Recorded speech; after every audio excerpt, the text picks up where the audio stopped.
Feliz Ano Nueva! Ninang Felix at Ninang Felicidad, tinaguan niyo na naman ako!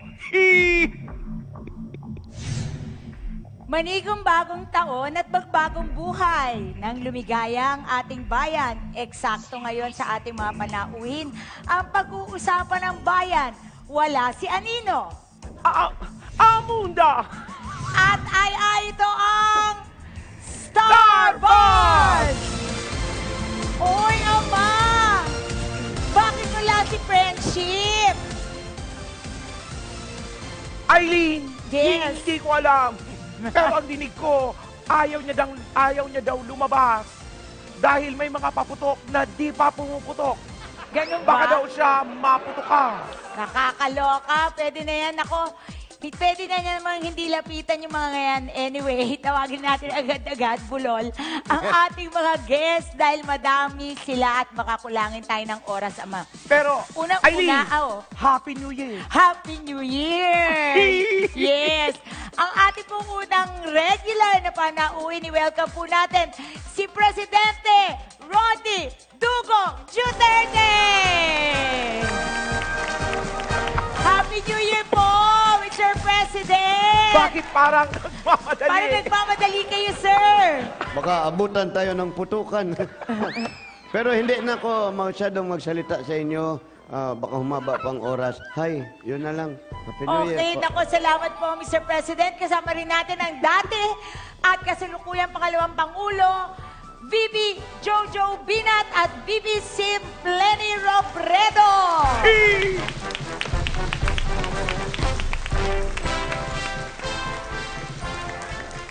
Happy New Year po. Happy New Year. Happy New Year! Best wishes sa inyong dalawa. Siguro, hayaan kong maunang bumati si VP Binat dahil unang-una, kayo po ang naunang maging VP. At ikalawa ay mas matanda kayo ng di hamak sa akin. Unang-una din, pwede ka namang hindi na magsalita para ako talaga ang nauna. Kailangan mo pang bang ipangalantakan yung ako ay mas matanda sa'yo. Ha?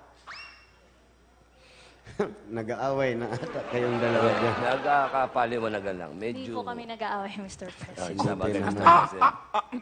Bueno, mamaya na po kayo mag-away dahil tatawagin ko na ang paalis at papasok na presidente ng Amerika, Batak o Bombshell at Donald Trumpet.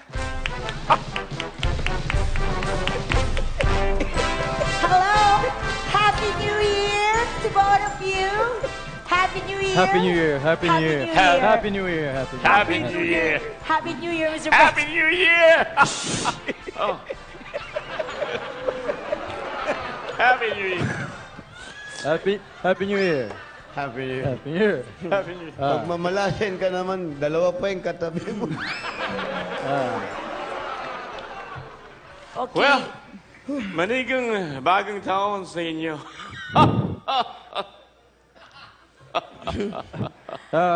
Excuse me, can I borrow your mic?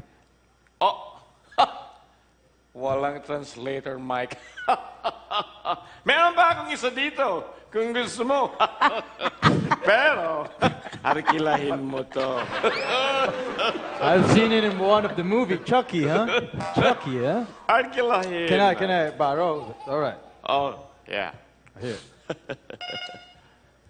Ni-racket mo talaga ako, no? Is it? Mali yung napindot mo. It's okay, it's okay. One more. Yeah. Hello? Ni-racket mo talaga ako, no? Alam mo naman, businessman ako. Business is business talaga yan. No monkey. Oh, sige na. At, mukhang may sakit ka doon na trumpet. May sakit ka ba? At, Wala. Sige, paarkilan na rin para sa asawa ko. Bigyan mo isa pa. Wala problema. Eto pa. Thank you. Marami ako niyan. Galing President. States. President. Naniniwala ako na makabawi na ang Amerika. Business-minded ka talaga. Business. Yeah. Since pinukin na ni Batak, nawala na tuloy ang element of surprise. Kaya tatawagin ko na siya. Ladies and gentlemen, Give a big hand for Michelle Obamshel kasama si Senator Laylay De Lima. Happy New Year! Alam mo, boy, habang umuupo sila, Happy New Year! Happy New Year! Happy New Year, Tito Boy. Happy New Year! Happy New Year! Miss Senadora, Ai, Happy New Year! boy, Happy gusto ko lang pong liwanagin. Oh! Excuse me, gentlemen. Gusto ko lang po liwanagin na hindi po kami magkasama. Magkasabay lang po kami. Muntik na nga kaming hindi magkasya sa pinto. Kasi sabay na sabay talaga kami. Sobra. bakit hindi kayo magkasya? Kasi maliit o malaki lang talaga kayong dalawa? Ayaw mo talagang Mr. President, intro lang po yan. Mamaya na po yung comment natin. Tama. Tama. Okay. Wala din naman akong comment. Maliban lang sa isang itanong. Si Michelle, ang First Lady, right? And si Senator Dilema, ano ba? Ano ba? Ano ba? Third lady. Third lady. Third lady, Nino. I was the third lady Secretary of Justice. Bakit? Ano na naman ang iniisip nyo? Sige! Hulihin nyo na ako! Ikulong nyo na ako! Total yun naman ang gusto nyo, di ba? Mawalan Sandali ka lang. Yun ang gusto nyo! Sandali lang po. Senator, wala naman pong nagsasabi noon. Kaya, kalma, kalma, kalma. Ang akin lang naman, nagbabalik tanaw lang. Naaalala ko kasi, nung ginawa ko yun nung last year, at saka sa, pinadala sa amin itong mga torotot, ayoko sanang humawak nito. Bakit? Bakit naturutot ka rin Ay, dati? Mr. President, Okay lang, Eileen. Miss Ay. Okay lang po. Totoo naman po na may phobia na po ako sa torotot kasi nung bata po ako, lagi po akong ginugulat ng torotot. Ayokong makakita ng ganito kasi talaga po nga baka manggulat na naman po sa akin ito. Ang hirap talaga. Talaga hindi kayo titigil hanggat hindi ako namamatay, no? Sinek ko lang. Sinek ko lang kung totoo yung sinasabi nila. Totoo pala! Totoo pala! okay. Tama na po, tama na po. Tama na Simulan na po. po natin. Mr. President, trumpet, may tatanong lang po ako. Akin. Bakit po parang walis na yung buhok niyo? Ano pong nangyari? Well, pangit yung nabili kong hairspray. Ba't Okay. parang pasabog ng pasabog yung mata? Eto na po. Pero bago ang lahat, gusto ko lang sabihin po sa inyo na ang episode natin, ang subtitle po ngayon ay Happy New Good Vibes. Kaya sana po walang mag-away-away. Puro happy lang po. Tama. Sana ang Happy talakayan New Good natin Vibes. ngayon. Tama po ba Tama, yan, Ama? tama. Yes. Tama, Kailin. Kaya, I will shoot the first question. Anong happiest moment nyo last year? Mauna nang sumagot ang aming mahal na presidente. Yes. Maganda yung katanungan mo, boy. Ang happiness ko, yung summit, yung Asian Summit ba na nangyari sa Laos? Maganda yung nangyari kasi parang bumalik yung pakiramdam ko bilang bata. Naglaro ako doon. Ay, nakapaglaro kayo? Ano pong ibig sabihin yan, Mr. President? Naglaro ako kasi nag-hide and seek ako noon. Ah. Oo, nagtaguan kami. Nino po. Nito si Batak. Ah. Oo, nung magharap kami, hindi kami nagtitinginan, hindi ko din siya tinitignan, hindi niya din ako tinitignan. Pero sa deep inside of my body and soul, tawa ako ng tawa talagang happiness moment ko talaga yan. Oo, nakakatawa yung laro na yun eh. Ilonggo ka ba dong? yung mic niya kasi ni-racket o kay Longgo yung binigay eh. Nakakatawa yung laro na yun. Unang tumingin, talo. Kaso tabla kami. Oh. Yun na yun, honey.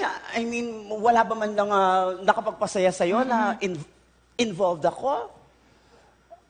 Meron. Nung nag-mannequin challenge ka, tawang-tawa ako sa'yo eh. Tapos sinulit mo pa kanina, kung di na sinabing iiwan kita, di ka gagalaw eh. Nakikisabay lang naman sa uso. Ginawa rin ni Hilaris yun. hindi ako natawa. Kinausap ko, tapos hindi ako sinasigaw. Nakakainis. Nakainom ka ba? What? Nakainom. President. Tanungin mo na, si President Donald. President Donald, bakit hindi ka nag-mannequin challenge? Ay, nako, baka naman kasi hindi kayang mag-mannequin ng buhok niya. Ay, naku, sorry po, madam. Bawal po ang bad vibes dito. Pasensya na. I'm sorry, I just got carried away. Okay lang, Pasensya okay. na. Is it too late now to say sorry? Okay po, okay naman po yan. Ay, kay VP Simpleni naman tayo. Ano po ang pinakamasayang moment nyo last year? Nung naiangat ko ang laylayan, Kailan mo yung inangat yung laylayan? Buti hindi ko nakita. Kasi pag nakita ko yan, mga laylayan na sinasabi ni mo, baka i-joke ko na naman yung tuhod mo. Mr. President, iba po yun. Hindi po yung laylayan ng damit ko yung umangat kasi kayo po ang naging happy doon eh. Ang tinutukoy ko po, yung mga kababayan natin nasa laylayan ng lipunan na natulungan ko. Yun po ang masayang... Maganda yan. Masaya nga yan. O ako naman ang tatanungin, Wala po akong tinatanong. hindi ikaw. Hindi yung Yos ang may tanong, hindi naman ikaw ang tatanong. Sige po, go ahead, VP Binat. Ano po yun? Ang pinakamasaya, Sandali, maputol kita. Ikaw ba si Bisi o ikaw yung naging jowa nito? Actually, parang kahawig nga niya yung ex ko. Aldeto. Sige po, VP. Tuloy po natin, tuloy Bisi. na natin. Tulad ng napag-usapan, ang pinakamasayang moment sa akin ay nung mag-gown ang anak kong si Mansi, yung ginaya niya si Princess Fiona. Tawa ako ng tawa. Pati yung kapatid niya, nagkulay talong sa katatawa, si John John. No, Posible ba yun na nagkukulay talong pa? Anyway, moving on. Eileen! Pasensya na kayo, VP Binat, kasi palabiro talaga to si Ama. Tanungin naman natin si Senator Laylay. Kayo po, ano po ang pinaka-happiest moment nyo last year? Actually, ngayon lang, nung umalis yung langaw na dumadapo sa akin. Anyway, ang pinaka-happiest moment ko ay... Ano sorry, po yun? kinikilig kasi ko. Magkukwento ka ba o nadjingle ka? Kasi kilig ka ng kilig eh. Ano yung kwento mo? Kasi naman po, Mr. President, nakakakilig naman po kasi talaga. Ano nga yung nakakakilig? Yung... Nako, kailangan na nating mag-commercial break. Mamaya mo na sagutin yan, Senator, sa pagbabalik ng... Starbucks! We're back at nabitin ang kwento ni Senator Laylay kanina, kaya ituloy na natin ang kwento ni Senator. Senator? Pinakamasayang moment ko last year ay nung nag-walk out ako ng 2 beses sa session. Talaga po?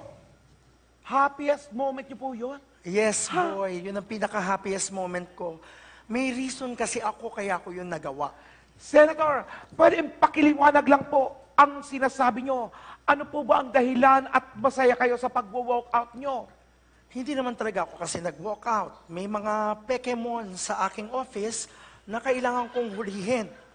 Ayun, nahuli ko naman sila.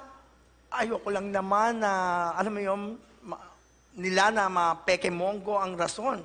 Malaman nila na Pokemongo ang rason sa aking paglabas. Kaya, kunyari, nag-walk out ako pero hindi talaga. Ganun naman pala, Senator. O ngayon po, pumunta na tayo sa susunod na tanong. Ano po ang gusto ninyong baguhin sa sarili nyo ngayong 2017? Tama! Mr. President? Sa sarili ko, hindi ba pwedeng sa katabi?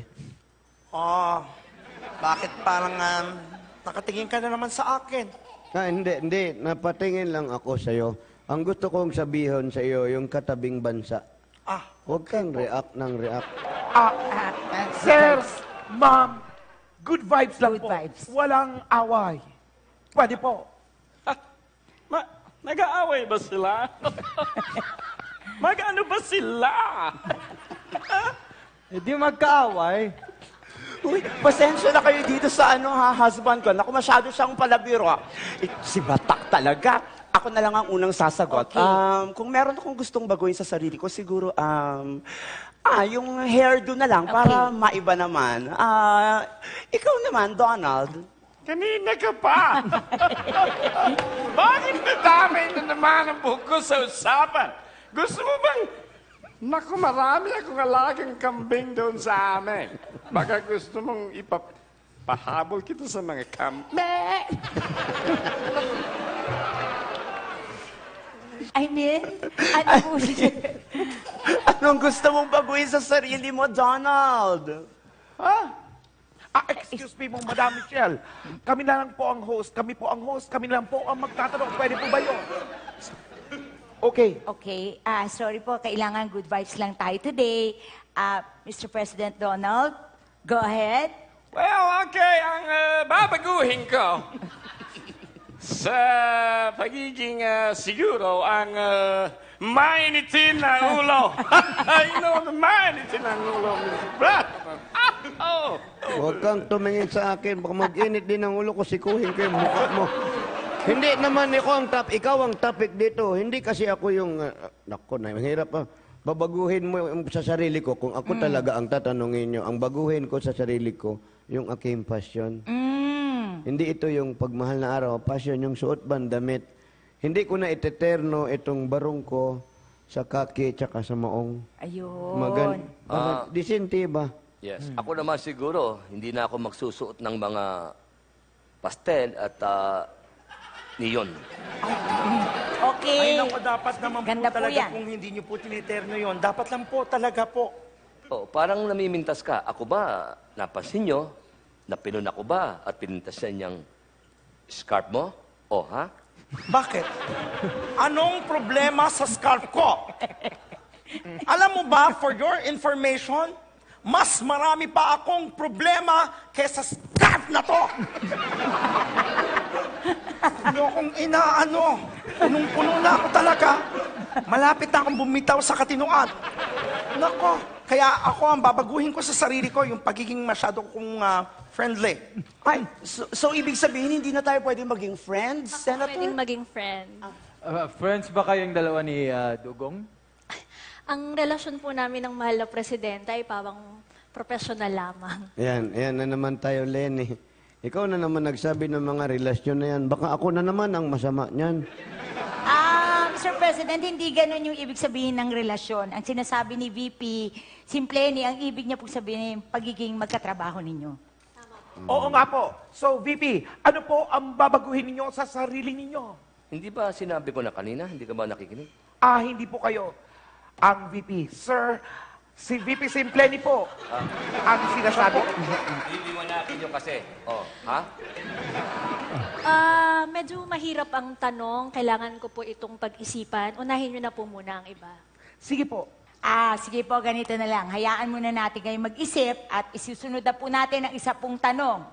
Ano po ba ang wish nyo para sa taong ito? Yan. Yan na lang. Wish ko maging close kami ni Dugong hanggang matapos ang terms namin. Wala pa naman pong tanong sa inyo. Nauuna yung laseng. Hindi matapos yung turn mo kasi mas una kang baba sa pwesto ko. Kasi ako, 6 na termino ako. Ikaw, 4 lang na taon ang termino mo. Talaga? Pues, nagbago na po ako ng isip. Ang wish ko na lang po sana ay maging 6 na taon ang term ko. Well, for me, hindi ko pa alam kung gaano ako katagal magiging senador. Ay, bakit po? May chance ba kayong mag-resign? Anong resign? Anong resign? I will never resign. Hindi po ako pinalaking quitter ng aking ama. Wala po akong ginagawang masama and you keep on accusing me things I didn't do. Wala po. I will never resign. Ang plano ko po, tumakbo po ulit ng pagkasenador o baka to get a higher position. Anything is possible. Ang sinasabi mo ba ay tapat at wagas at dalisay? Pwede po bang wag na natin pag-usapan ang topic na resignation? Good vibes lang po kasi dapat. Ako nga, hindi ko po gustong i-bring up yung resignation ko eh. Bagamat, ganun pa man, hindi po ako nawawala ng pag-ibig. Di ba? Ay, naku, naniniwala ako dyan kay Laylay, ha? In fairness, Layla, you have my support. Go, girl! Maraming salamat, Michelle. Maraming salamat. Ay, naku, you're welcome. I wish you all the best. Thank you. Ano po ang wish nyo, Madam Michelle? Kakasabi ko lang, di ba? The best. I wish her all the best. Ay, okay. Sorry Okay po. Yun na pala yun. President Batak, kayo po. Okay, yung wish ni Donald, yun na din ang wish ko na maging 6 years ang term ng American President.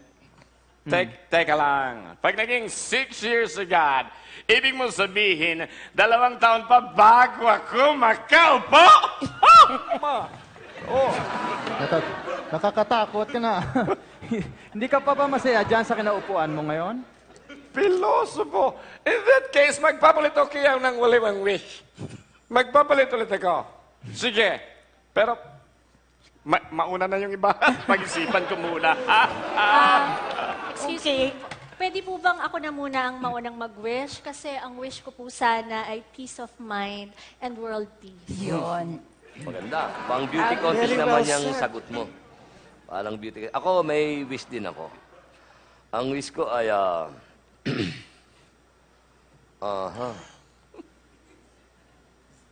peace of mind at world peace. Ay, ginaya nyo lang siya. Ginaya nyo lang siya, VP Binat. Mr. President, ikaw, ano po ang wish nyo? Simple lang naman ang wish ko. Tumagal pa itong show ninyo. Ay, nako, Mr. President, nakaka-touch naman sinabi nyo. Yung wish nyo talaga hindi para sa sarili nyo. Naiyak ako. Kundi Naiyak para ako. sa amin. Nakaka-touch naman, Mr. President. Talaga namang kahindig-hindig, nakakagulat at walang pasidlan ang saya ng aking puso. Oo nga. Sana tumagal pa ang show ninyo kasi kanina pa yung senyas ng senyas yung floor director ninyo. Tapos na daw, wala na daw tayong oras. Ay. Kasi sabi ko, ang wish ko sa show no, tumagal pa itong show nyo para ma-extend naman tayo ng konti. Wala na kayong extra time. Ay, Every yun time lang po mag-ano pala, kami, wala na nakakaloka. talaga. Naku, Mr. President, wala na po tayong oras. Kahit wala si friendship, naubusan pa rin tayo ng oras, Ama. Kasi naman, Eileen, napakainit ng ating talakayan. Anyway, kailangan natin magpaalam dahil wala na po tayong oras. Magkita-kita ulit tayo same time this year. Dito lang sa Starbucks! Happy New